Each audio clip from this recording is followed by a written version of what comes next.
You are 31, sitting with numbers you wish you had faced at 22. It's not easy math. It's the kind you open late at night, spreadsheet glowing, a quiet weight settling in your chest like something overdue. You're totaling your 20s, not just the money, but the time, the years, the growth that never had a chance because you weren't participating.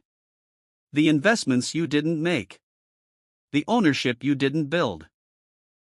The retirement contributions you could have made year after year that might have compounded quietly for decades. You already know the example. You've seen it more than once. Someone who starts early, invests consistently for a short window, and then stops can still end up ahead of someone who starts later but never misses a year. You understand why. You understand how. And that understanding doesn't undo anything. It just sits there with you now.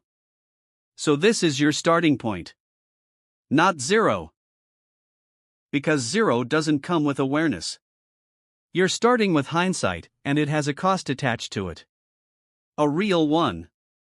The cost of your 20s, measured honestly. You made money back then.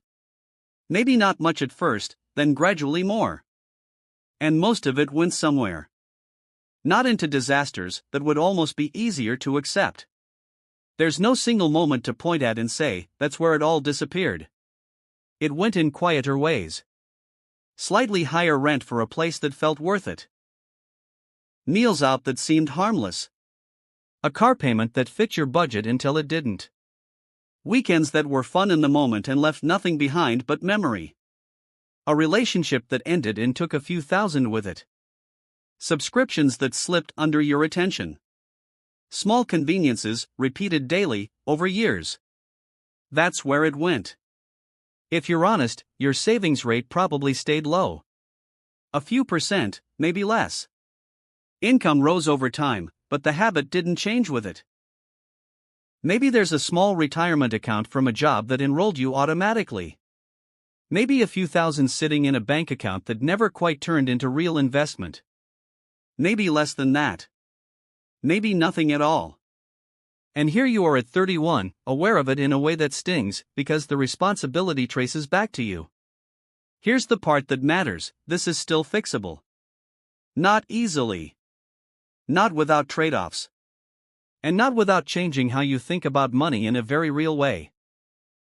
But the system itself hasn't closed. It's still there. It still works. It just asks more from you now than it would have before. You'll need to contribute more. Be more consistent. Be more deliberate.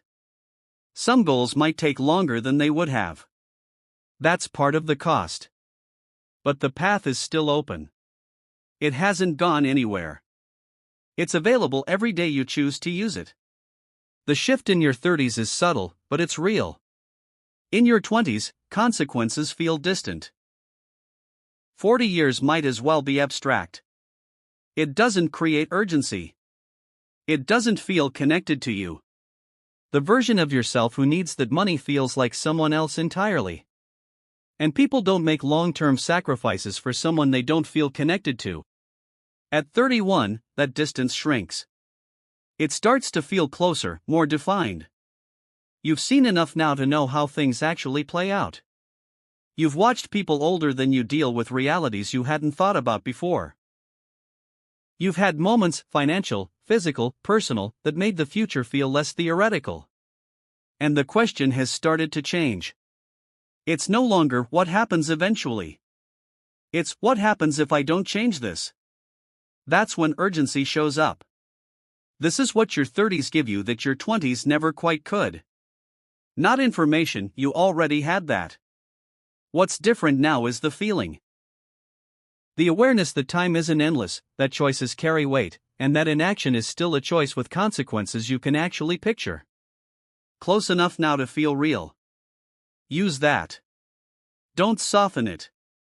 Don't rush to comfort yourself with the idea that there's still plenty of time. There is time, but that doesn't mean the pressure isn't useful. Let both exist. Let the urgency push you forward, and let the time give you space to build something that lasts. Because building in your 30s doesn't start with strategy. It starts with a clear inventory. You're 31. Maybe you have $4,200 sitting in savings. Around $7,800 in an old workplace retirement account you haven't looked at in years. About $6,100 spread across credit cards. Your monthly take-home is $3,900. Rent is $1,350. The car is paid off. Nothing is collapsing, but nothing is really progressing either. That's where you begin. And the first requirement is honesty. Not a rough estimate. Not a guess you feel okay about. The real numbers. Every account. Every balance. Every recurring charge. One evening, you sit down with statements open and write it all out. It lands somewhere between uncomfortable and clarifying. You don't rush past that feeling. You let it settle. Then you keep going. From that clarity, you make 3 decisions in your first month. You move the old retirement balance into an account you control. Something visible, something active. No longer sitting untouched under an old employer's system with outdated allocations. You choose to attack the highest interest debt with intention. A fixed amount every month that you will feel. It forces trade-offs. That's part of the process. And you set up an automatic investment. A fixed transfer, scheduled right after your income arrives, before spending gets a say. The amount might feel small. It is small. But the amount isn't the point yet. The behavior is. You're not trying to solve everything immediately. You're building a system that moves without relying on motivation. The first year reflects that. It's not impressive from the outside. Debt goes down, steadily. Contributions go in, consistently. A separate emergency fund starts to take shape, untouched, quiet, and deliberately boring. You're not chasing growth yet. You're creating stability. By the end of that phase, you haven't transformed your life. But you've built something you didn't have before, a floor. A floor doesn't elevate you. It protects you. It keeps a setback from turning into collapse. And for the first time, there's a layer between you and falling backward.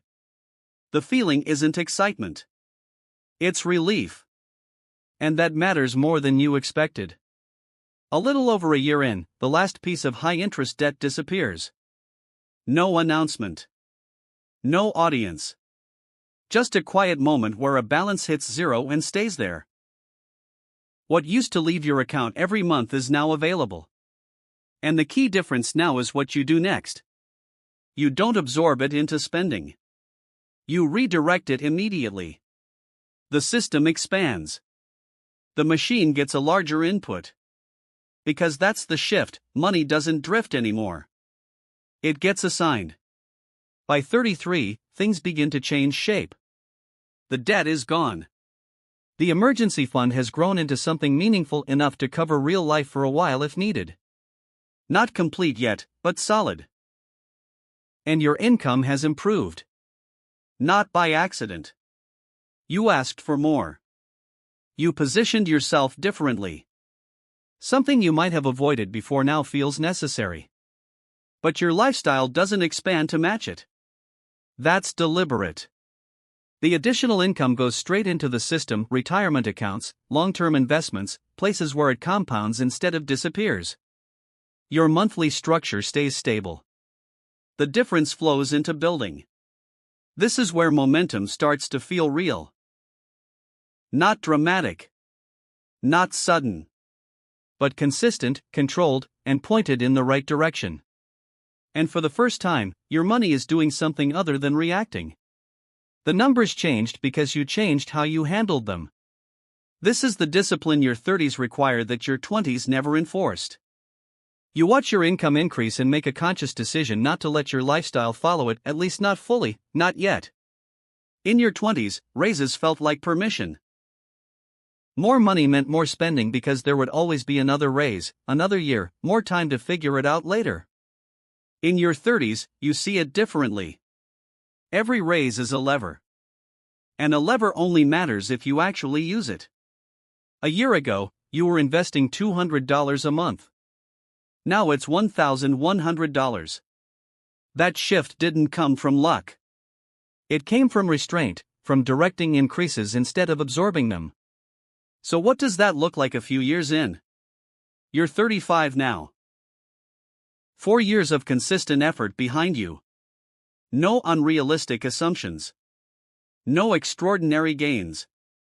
Just steady contributions and a long-term average return. The account you rolled over and started contributing to has grown meaningfully. The brokerage account you added later is no longer small, it's real. Your emergency fund is complete, covering months of your actual life. Not for growth, not for returns, just for protection. And your net worth exists now in a way it didn't before. You built it from a negative position. That matters. Because you don't just see the number, you understand what it represents. Every decision behind it. Every time you chose not to spend. Every moment you held your ground when it would have been easier not to. At 35, you're not financially free. You're not wealthy. But you're stable. You're building. You're moving in the right direction. And that's further than it sounds. Most people at this age aren't in that position. Many are still uncertain, avoiding the numbers, hoping things improve without changing much. You're not doing that anymore. You know exactly where you stand. You can open your numbers without hesitation. That alone is a shift most people never make. Then comes the comparison. It usually shows up quietly. Someone you've known for years, someone who started earlier, stayed consistent, and now has a visible lead. Their accounts are larger. Their head start is measurable. And if you're not careful, that gap starts to feel like a judgment. It's not. It's simply the cost of the years you spent differently. That part is real. You can't fully erase it. You might narrow it over time, but it will likely remain in some form. But that doesn't invalidate what you've built. Because you're not competing with them. You're competing with the version of yourself that never started. The one who stayed at 31 with scattered accounts, lingering debt, and no direction. That's the version you're moving away from. That's the only comparison that matters. The trap is thinking your progress is insignificant because someone else is further ahead. It isn't. Momentum is real. The system you've built is real. The direction you're moving in is real. And you can acknowledge all of that without pretending the gap doesn't exist. Both can be true at the same time.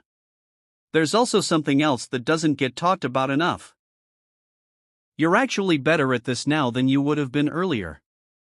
Not because you lacked intelligence before, but because you lacked context. At 22, investing is an idea. It makes sense on paper, but it doesn't feel urgent. It's disconnected from real consequences. At 32, it's tied to something tangible. You understand what your life costs. You've seen what instability looks like. You've experienced enough to know the difference between a temporary setback and something more serious.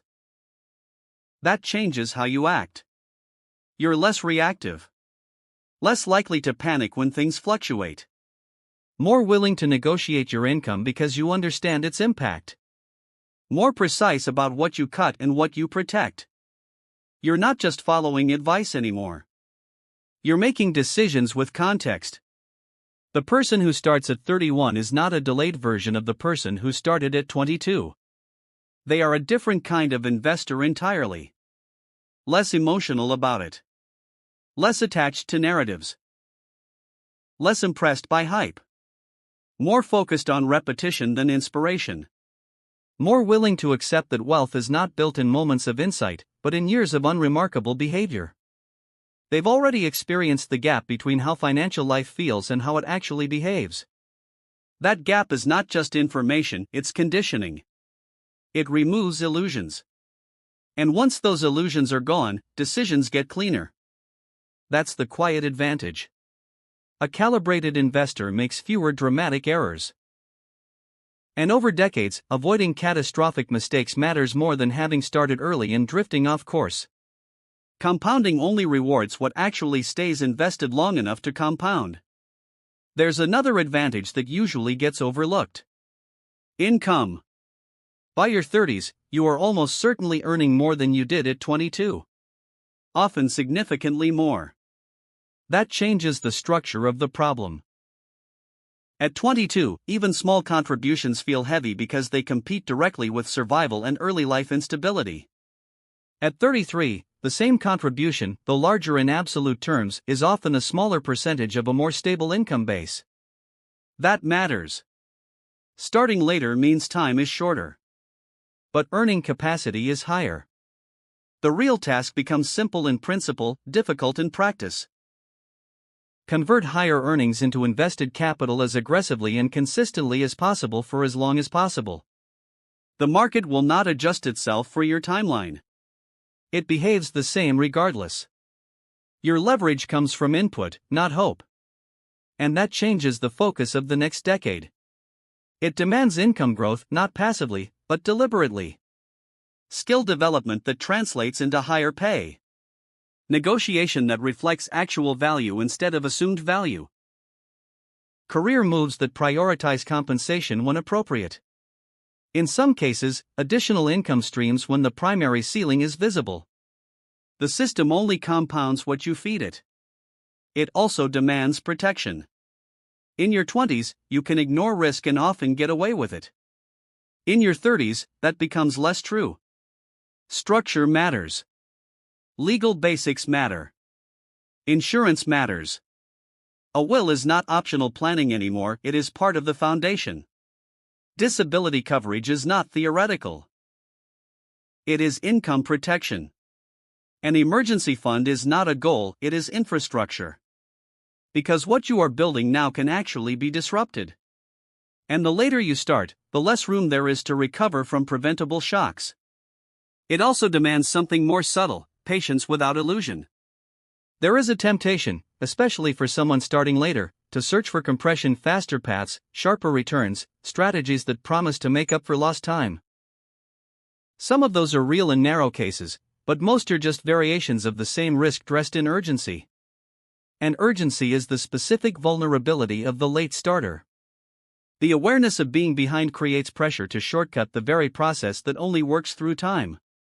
The irony is that the more you try to compress compounding, the more you expose yourself to the mistakes that destroy it. The boring path remains the correct one. It just has to be executed with more intensity on the input side. Now fast forward. You are 45.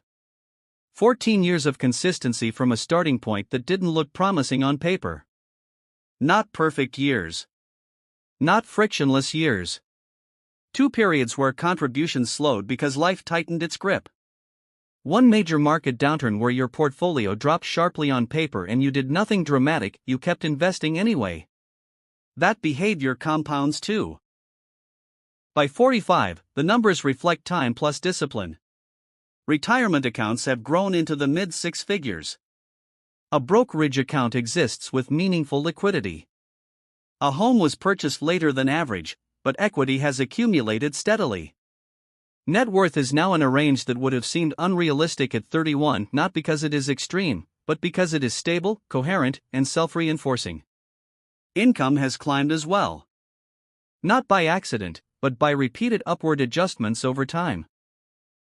And at this point, retirement contributions are maxed annually without strain. The system is no longer fragile. It is operating under its own weight. Retirement is not a gamble anymore. It is a timeline. Not luxurious. Not exaggerated.